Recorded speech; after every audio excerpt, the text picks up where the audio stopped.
Time to lift the bonnet on one of the more daring, and let's be honest, slightly dodgy stunts in financial history, the leveraged buyout, or LBO. On paper, it sounds clever. In practice, it can look more like a legal way to pick up a buy-to-let by borrowing the money, then making the innocent tenant family who live there liable for most of the mortgage instead of you. Let's set the scene. You've got a group of sharp-suited visionaries. We'll call them the acquisition aristocracy, even though they may have been unfavorably compared in the past to the barbarians bearing down on Rome. They've clocked a solid, mildly underwhelming business. It's trundling along, paying dividends, keeping the shareholders lukewarm but content. But these aristocrats, they see potential, hidden value, untapped assets, possibly a piece of scrubland they can turn into a golf course, or a rundown community center they can turn into luxury flats. The twist: they don't buy the company with just their own money. That would be vulgar. No, this is high finance. They borrow. Big. Titanic amounts. If this were Monopoly, they'd mortgage Mayfair, Park Lane, and the dog. This is the leveraged bit, where you take your pound coin and persuade some lenders to turn it into a tenner. The buyout comes next. They take all that borrowed money and use it to purchase the target company. Except, and here's the kicker, they don't take on the debt themselves. No, most of it is loaded onto the company itself. Remember what we said earlier about it being like a buy-to-let, only much worse. Imagine a predatory landlord buying up a street of rental properties, but only agreeing to cover half the mortgages themselves. The rest is covered not just by the initial rent, but the landlord strangely has the power to make the tenants take on second jobs, cancel their summer holidays, and cut the kids' pocket money before jacking the rent up beyond anything the family's ever imagined. At the time of its acquisition, United had zero debt. By the end of the deal, it had one of the largest debt burdens in European football. The interest payments alone, upwards of £60 million a year. That's a world-class midfielder, every 12 months, spent on servicing loans. Here's how they structured it. The Glazers initially put in around £272 million of their own capital, though even that included loans secured on their existing businesses. The rest of the roughly £790 million price tag, that came from a complex blend of hedge fund loans and bank financing. They took out a series of senior loans from banks, the so-called safe end of the debt stack, but they also borrowed nearly £275 million via payment-in-kind notes from hedge funds like Citadel and Arxif. These PICs charged double-digit interest, but didn't require cash repayments. Instead, the interest compounded, growing the debt mountain silently in the background. These rates were way above what a solid, venerable business would expect to pay on its secured debt. It was the kind of financing you'd expect to see backing a risky tech startup or a failing airline, not one of the world's most successful football clubs. Why did they do this? Well, probably because the hedge funds promised the highest fees, and the Glazers didn't care, as it was the club that was mainly on the hook. So, United itself was used as security. Assets like future ticket revenue, merchandise income, and even the stadium's naming rights, hypothetically, became collateral. The club, not the Glazers, was effectively co-signing its own ransom note. So why did it happen? Why was it allowed to happen? The government stood back, saying that football was supposed to look after itself. And in LBO world, it made perfect sense. In the broader business world, this kind of thing happens all the time. The club had stable cash flows, a global brand, predictable income. Not only that, there was a lot of potential. In fact, part of what made United so attractive to financial buyers was the unique way the Premier League pooled its broadcasting rights. Unlike leagues like La Liga, where clubs negotiated individual broadcast deals, often leading to huge disparities, the Premier League sells TV rights collectively, then distributes the revenues more evenly. This created a stable, predictable income stream, perfect as a base case for financing debt. But it also created a point of frustration and of opportunity for someone like Malcolm Glazer.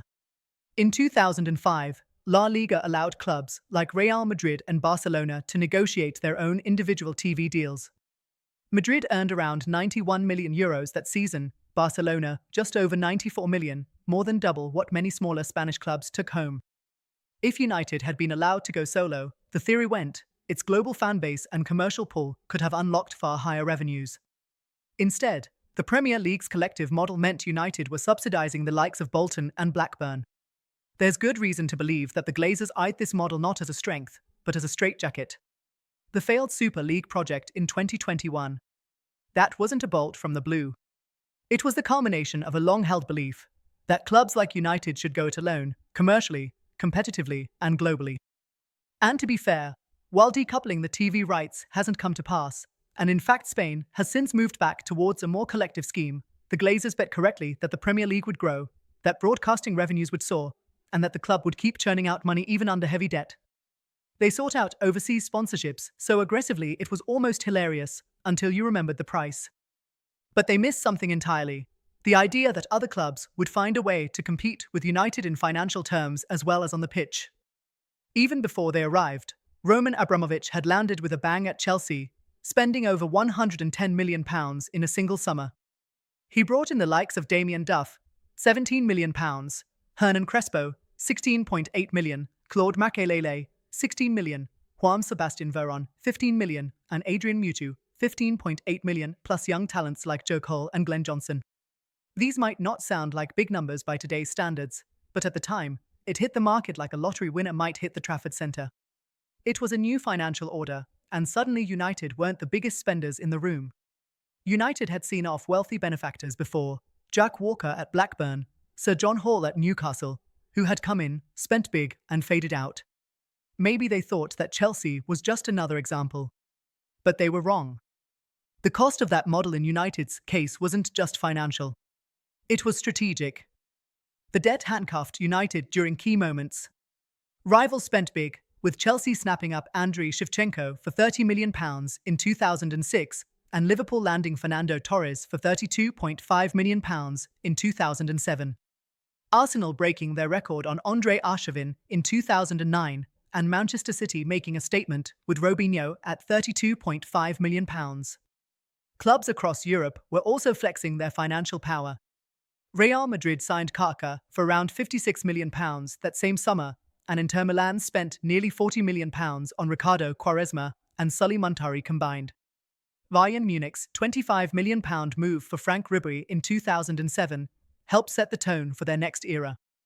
Meanwhile, despite prizing Michael Carrick and Dimitar Berbatov away from Spurs, United's only starring role in this market came as a seller, relinquishing Cristiano Ronaldo to Real Madrid for a then-record £80 million. In that context, United often hesitated, investing just enough to placate, but not enough to dominate.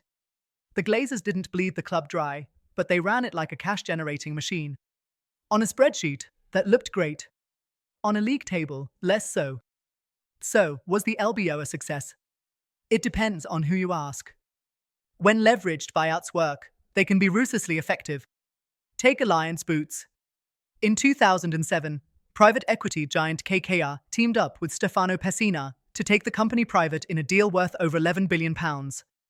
Boots was a solid, cash-generative business with expansion potential, and the pair had a clear plan.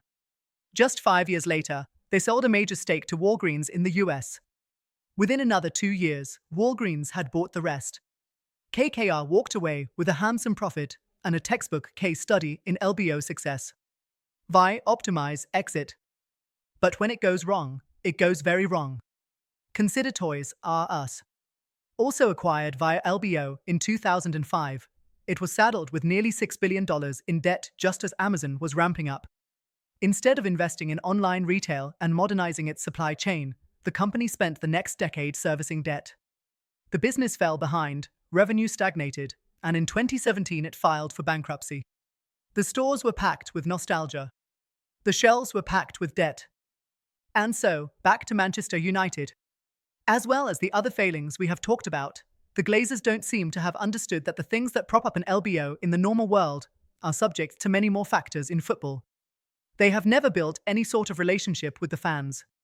Even the most faithful customer of Boots neither knows nor cares whether Boots is the highest-ranked pharmacy in the country, or the 8th best, or 16th best, but for football fans this is everything.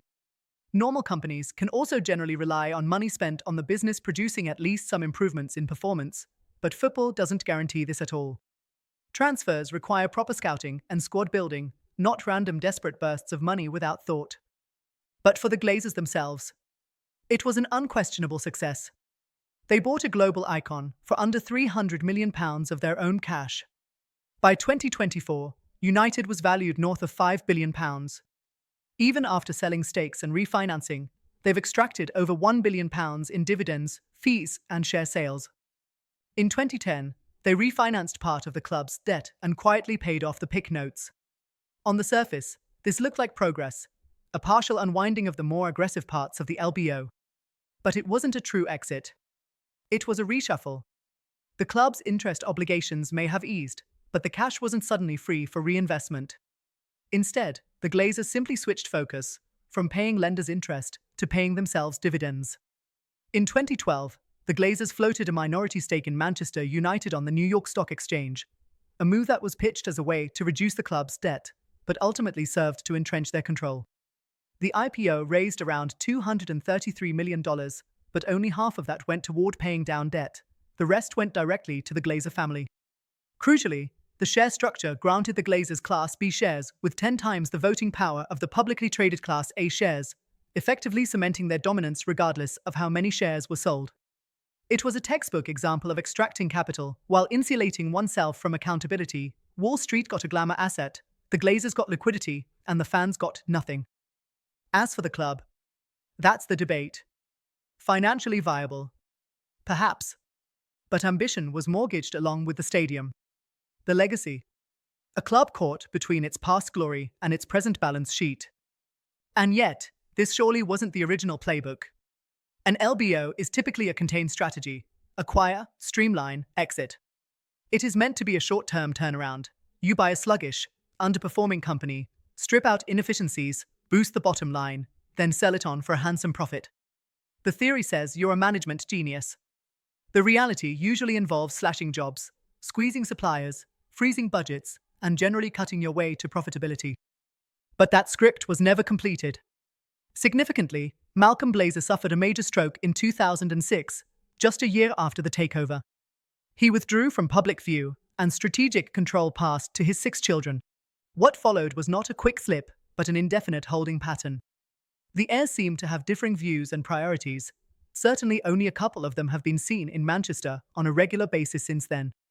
With no unified vision for the club beyond its cash flows, the structure shifted from turnaround project to extraction engine.